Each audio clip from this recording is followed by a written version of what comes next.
Hello बच्चों, जबरदस्त question है। सीक्वेंस एंड सीरीज के 4 क्वेश्चन उसी के आगे कंटिन्यू कर रहे हैं। सीक्वेंस एंड सीरीज की लगातार जो सीरीज चल रही है उसके फिर आगे क्वेश्चन देखिए। क्वेश्चन में आपके सामने हम ऊपर लिख देते हैं कब पूछा गया है क्वेश्चन। जेईई मेन 2024 का क्वेश्चन है और 27 जनवरी शिफ्ट 1 में है। क्वेश्चन में क्या कहा जा रहा है जरा देखेंगे। क्वेश्चन अगर आप रीड करेंगे, 8 is equal to 3 plus 1/4, 3 plus P plus 1/4 का square, 3 plus 2p plus 1/4 cube, 3 plus 3p।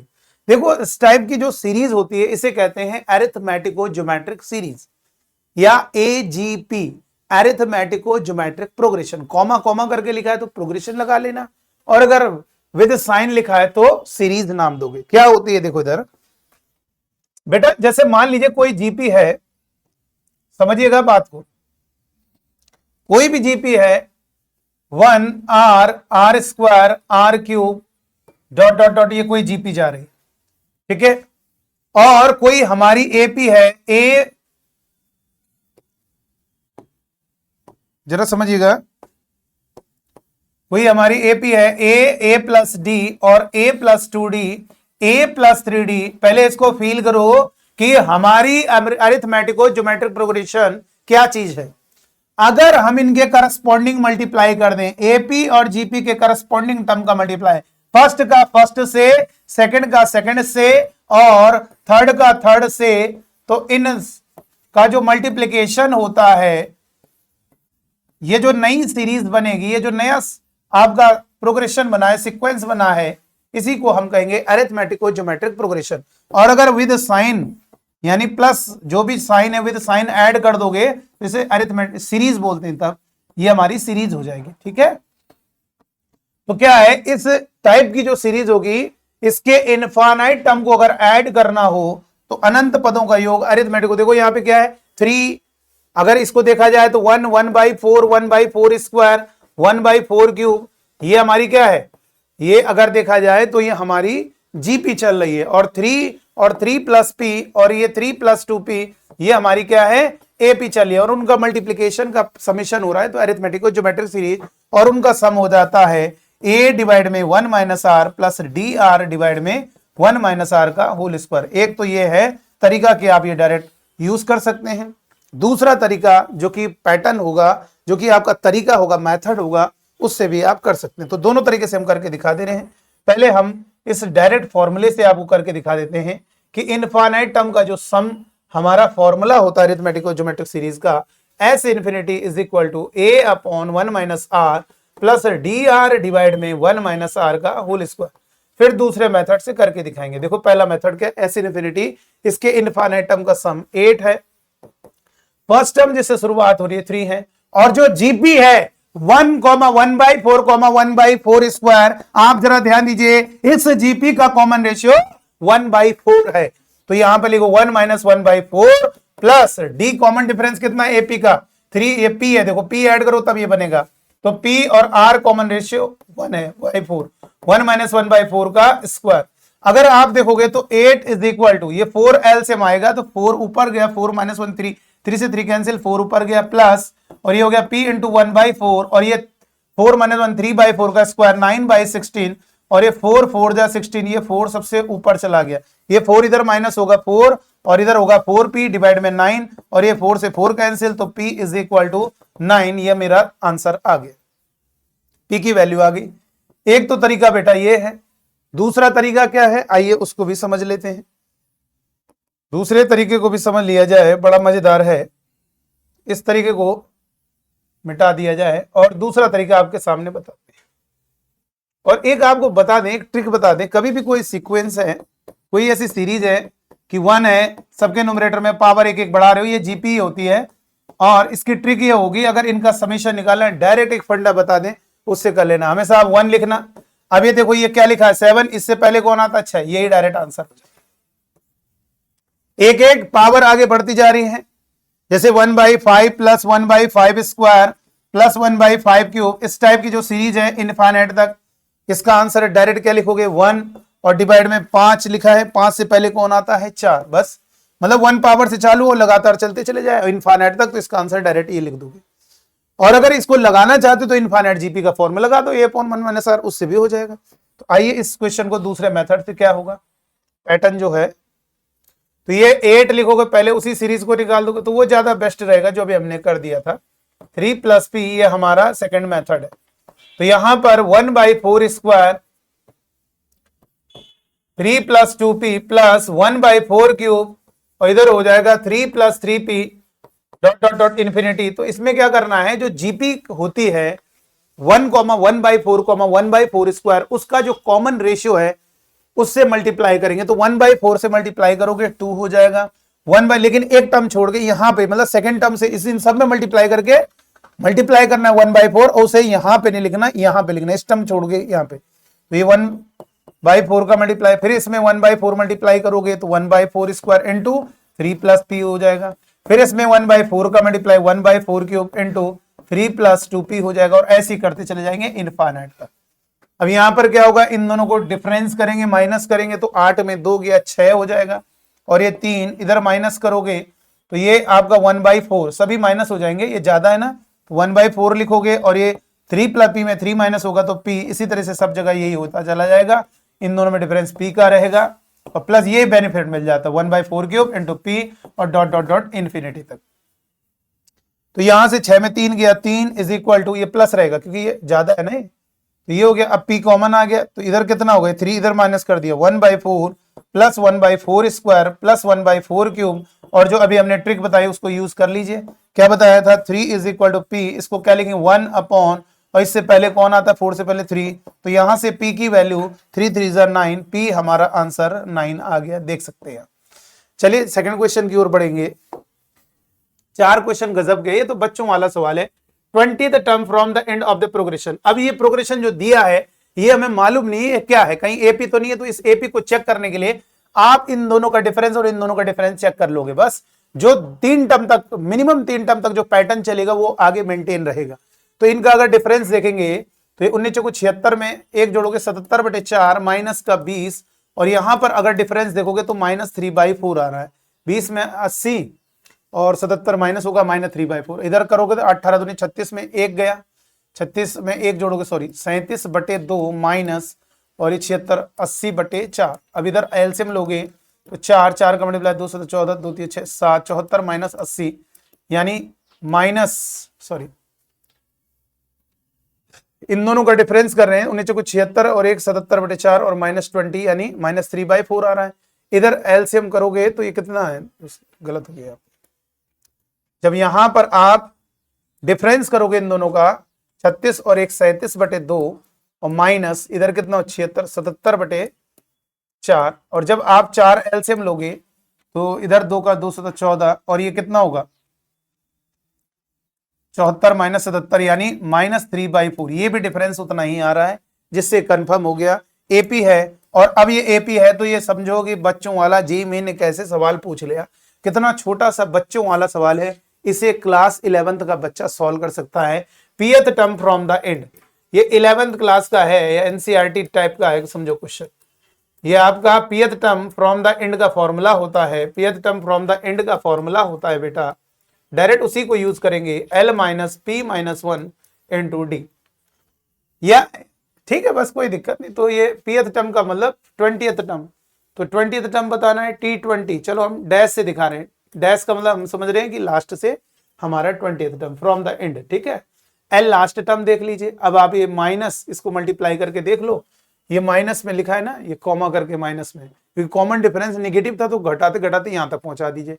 अब आप इसको जब माइनस करोगे, इसको मल्टीप्लाई कर देते हैं, 4 9 36 और 4 दूनी 8 3 11 5 -516, यानी ये होगा ना इस तरीके से 517 हो जाएगा, ठीक है। और डिवाइड में 4, ये हमारा लास्ट वाला, ये वाला जो टर्म है इसकी जो वैल्यू होगी ये आप देख सकते हैं इतना होगा, ठीक है। और माइनस कौन सा टर्म बोला 20, तो 20 - 1 यानी 19, और कॉमन डिफरेंस कितना है -3/4, जो अभी हमने मिटा दिया। अब आप इसको कैलकुलेशन करके इसका आंसर देख लीजिए। तो 4 एलसीएम आएगा बेटा, 4 एलसीएम आएगा तो -517 में ये प्लस हो जाएगा ना, हाँ प्लस हो जाएगा, क्योंकि ये माइनस इंटू माइनस प्लस हो जाएगा, ठीक है। तो 57, इन 57 तो 0 और 11 में 5 गया, कितना हो गया 6, ये हो गया बेटा -460।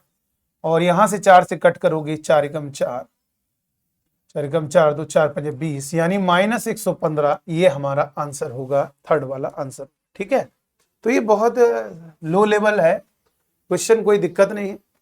आप एक प्रकार से जानते हो, कोई अगर एपी होती ना, अगर मान लो ये फॉर्मूला भी नहीं जानते हो तो एक दिमाग लगाना, कोई अगर एपी है बेटा 2 और 3 5, 3 8, 3 11, हम यहां तक बात कर रहे हैं 14 14 3 17, यहीं तक स्टॉप कर दो। कोई एपी है, जब आप इधर जा रहे हो, जरा फील करना, आप इधर की ओर मोशन कर रहे हो तो आपको +3 आपको करना होगा। अगर आप इधर की ओर मोशन करेंगे तो भी वो एपी होगी, जिसका फर्स्ट टर्म अब ये काम ये बिहेव करेगा। यानी अब उल्टी नजर से देखो तो वहां पे कॉमन डिफरेंस, जब इधर जा रहे हो तो +3 +3 +3, और जब इधर आओगे तो भाई वापस -3 -3 -3।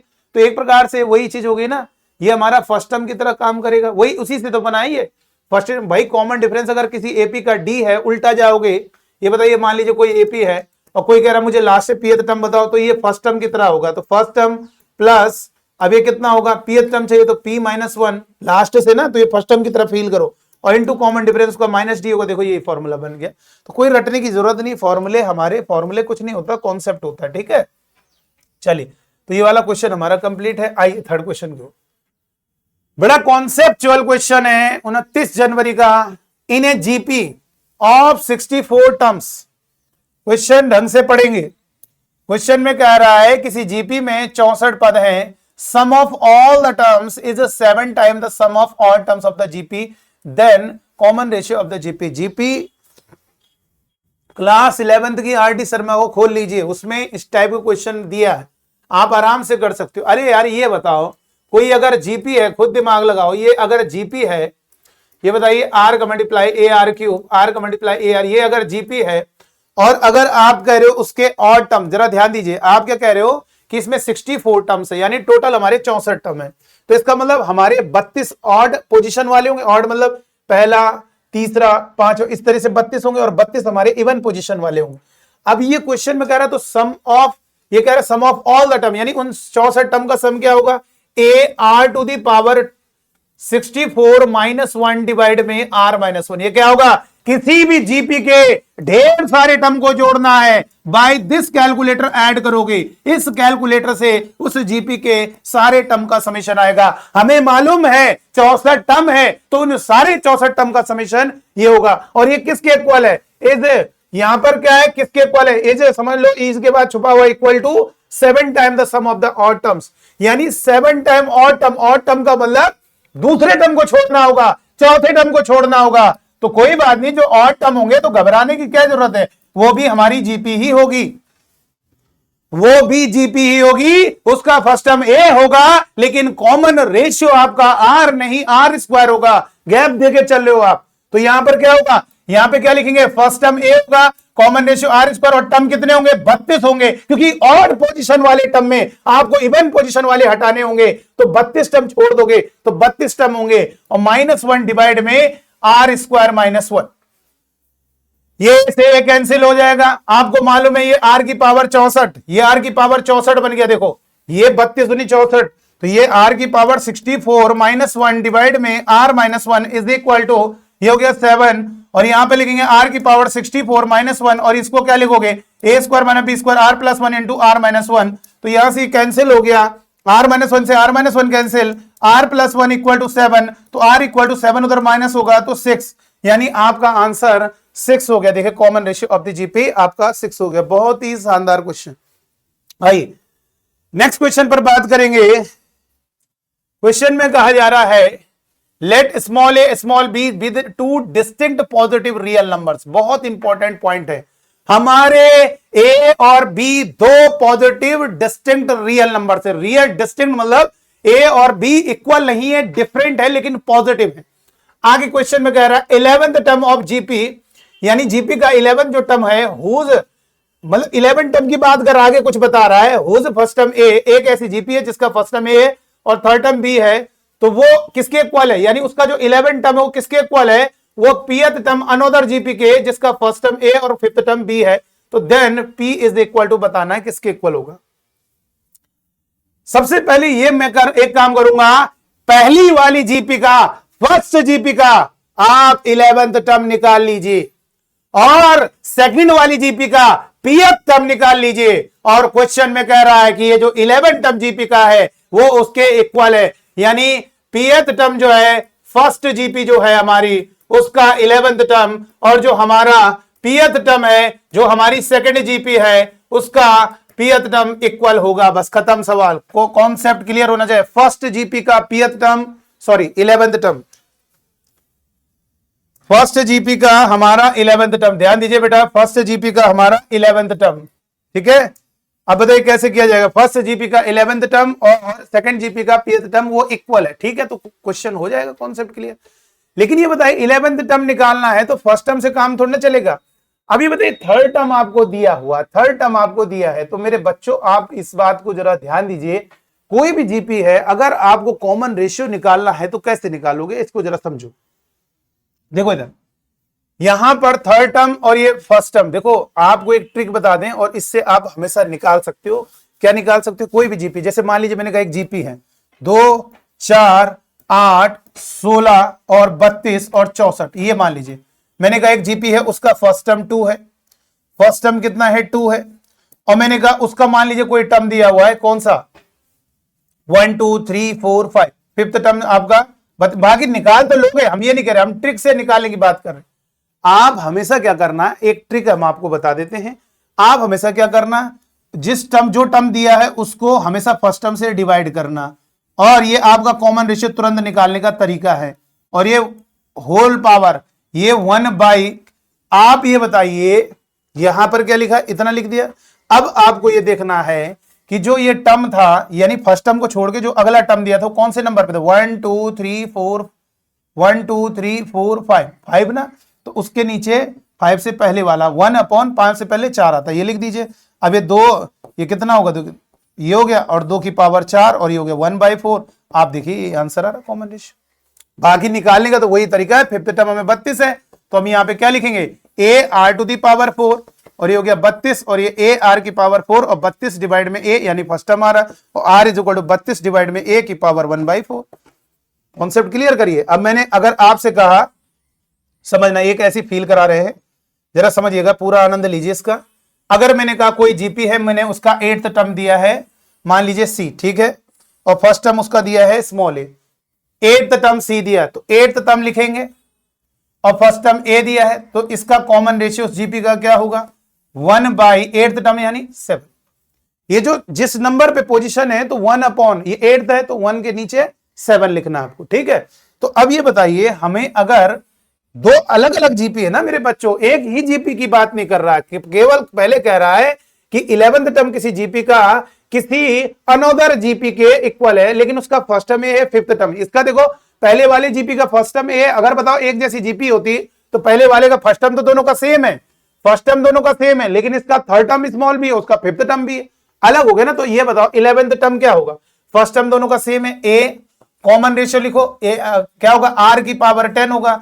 अब हम कॉमन रेशियो क्या लिखें भाई, कॉमन रेशियो क्या लिखें, तो हमें क्या दिया है पहले बताओ, थर्ड टर्म B दिया है और फर्स्ट टर्म क्या है A है, और यहाँ पे थर्ड टर्म का मतलब 1/2, और ये क्या होगा पावर क्या है, ये A और R की पावर यहाँ पे हो जाएगा 10। क्लियर करो भाई, क्लियर करो, ये R है मेरा, ठीक है। सेकंड जीपी का पीएड टर्म क्या होगा, फर्स्ट टर्म उसका भी A है, ये लिखा हुआ है देखो, फर्स्ट टर्म जो सेकंड जीपी है अनदर जीपी उसका फर्स्ट टर्म भी स्मॉल है, और R कितना है R, उसका R होगा, कौन सा टर्म दिया fifth term, fifth term B, और फर्स्ट टर्म कितना दिया A, और पावर कितना होगा 1/4, ये मेरा R होगा, और ये कितना दिया सेकंड टर्म, ये P-1 होगा बेटा। क्लियर करो इतनी बात।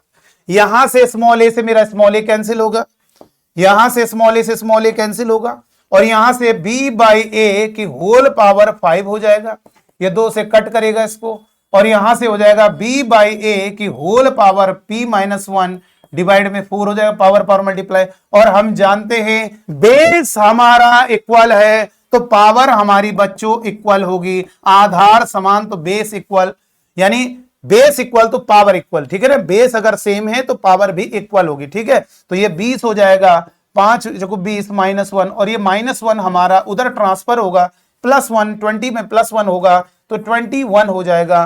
ऑप्शन आप देख सकते हैं थर्ड वाला, कितना जबरदस्त है। अब बताइए, अगर मैंने आप बच्चों से कहा, जरा मेरे बच्चों मुझे बताना, अगर मैंने कहा एक जीपी है जिसका 8th टर्म 81 है और फर्स्ट वन 3 है, तो बताओ उसका कॉमन रेशियो क्या होगा?